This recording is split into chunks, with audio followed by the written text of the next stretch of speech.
is really the hidden story here, and something the media has got to report a little bit more here, is that the Iranians stopped negotiating in good faith. That was the real catalyst, I think, to what the So you see, he can't say that they stopped negotiating, because it's clear that they were negotiating, and that the ones that stopped negotiating were Israel and the U.S.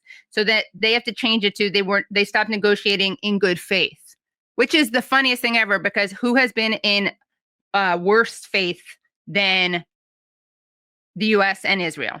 Maybe Nazi Germany?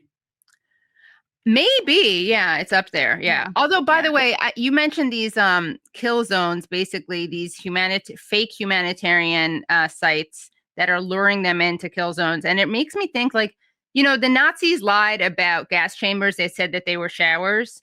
This is basically, this is that level. Oh my God, that's a really interesting and useful parallel, actually. Holy crap. Yeah. Yeah. It's just absolutely disgusting. Oh, Except that's so again, heavy. the Nazis tried to cover that up. And I'm sorry, like, a lot of people get offended by the comparisons. And yeah, it's not Apple. It's not like one-to-one comparison, but it's so ironic that Israel constantly weaponizes and exploits the Holocaust, makes comparisons between Hamas and the Nazis, Hamas and Hitler. Remember, Netanyahu tried to blame the Mufti for coming up with the final solution idea. Really, letting Hitler off the hook.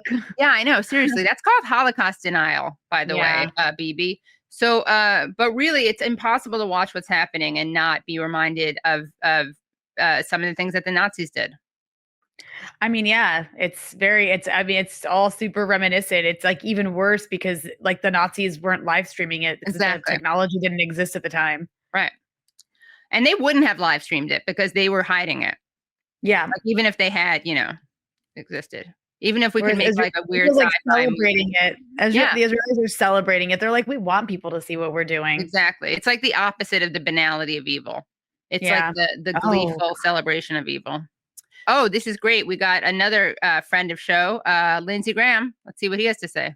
Praised the president's decision overnight. And I know you just got off of the phone with Prime Minister Netanyahu. What did he say to you about this moment? Well, first, about the president's decision, I thought it was bold, quite frankly, brilliant militarily, necessary, and most importantly, effective. So well done, Mr. President.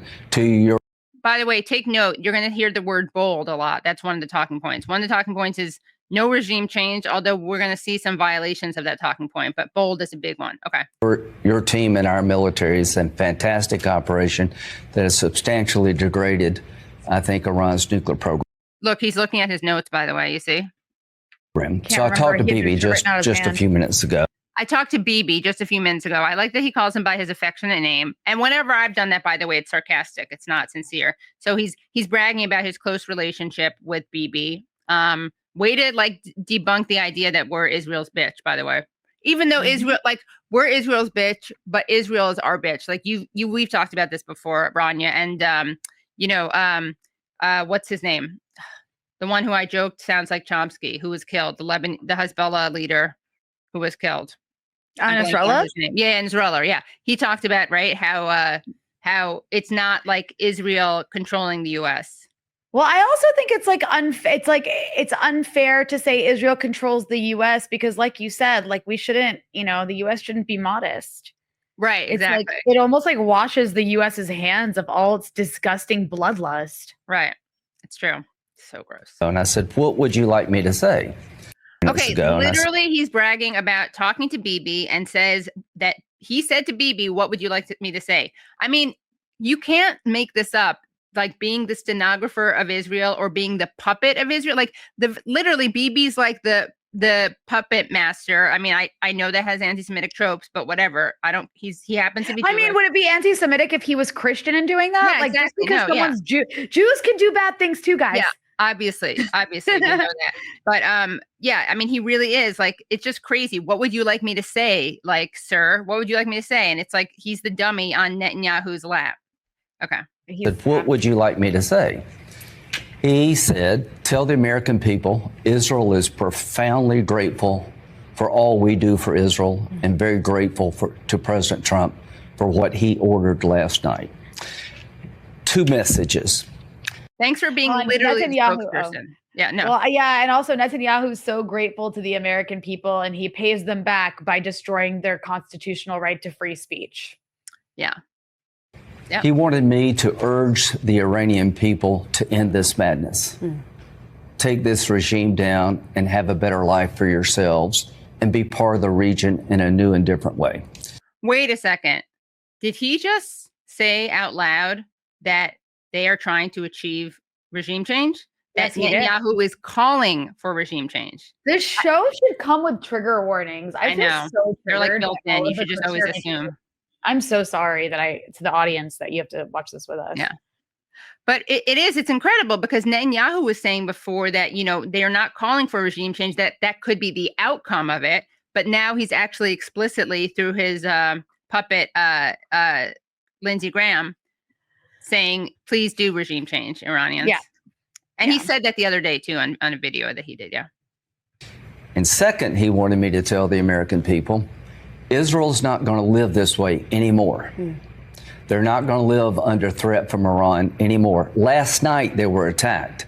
The early morning hours of today, after the attack by President Trump, Israel fired ballistic missiles into Israel, wounding Israel. Well, he meant Iran fired ballistic missiles into Israel. But it's just like, it's a war. You started a war. Like, it's amazing to me how these people are literally like, anyone who's ever been in like a toxic relationship, whether it's like with a parent, with a partner, with a friend who's just like a horrible person. And then eventually you come to the realization that you're dealing with like a really horrible person. That horrible person will do the worst shit to you. And then while they're doing it to you, they will literally, like, if you respond, if you raise your voice, if you defend yourself, everything you do is considered an attack. That is what these people are doing. They bombed Iran out of nowhere, totally unprovoked. Hell yeah, Iran's gonna bomb back. Like, you bombed a country. That is what a war is. Like, what is this world? I guess because they've occupied Palestinians for so long, and Palestinians have to use like homemade rockets and knives to fight back. They're just like so shocked when they actually, attack a country that they get hit back a little bit harder. Exactly. They're picking on someone remotely their own size. Yeah. Israeli citizens, 24 have been killed. This regime, Israel, wounding Israelis. After the attack by President Trump, Israel fired Israel's not going to live like this, he's saying, ballistic missiles into Israel, wounding Israeli citizens. 24 have been killed. This regime is not going to be tolerated by Israel, is what he told me. We thank you for watching. Oh, my God. Okay. So 24 people have been killed. In Israel. How about the between 430 and 865 Iranians killed by Israel? Well, their lives are worth significantly less. So you actually have to use the formula. Exactly. So technically the 24 Israelis equal thousands. Probably. Yeah. Basically what he's saying is it's not a fair. It's not a fair. Yeah. It's like basically not enough Iranians have died to equal those 24 Israelis. Right. It's like dog years, maybe. You have to like multiply. Yeah. Like X squared plus, Right. Exactly. 25. And has he ever said anything about we don't even know the numbers right now. The probably hundreds of thousands of people in Gaza killed by Israel's U.S.-backed genocide. They're all Hamas.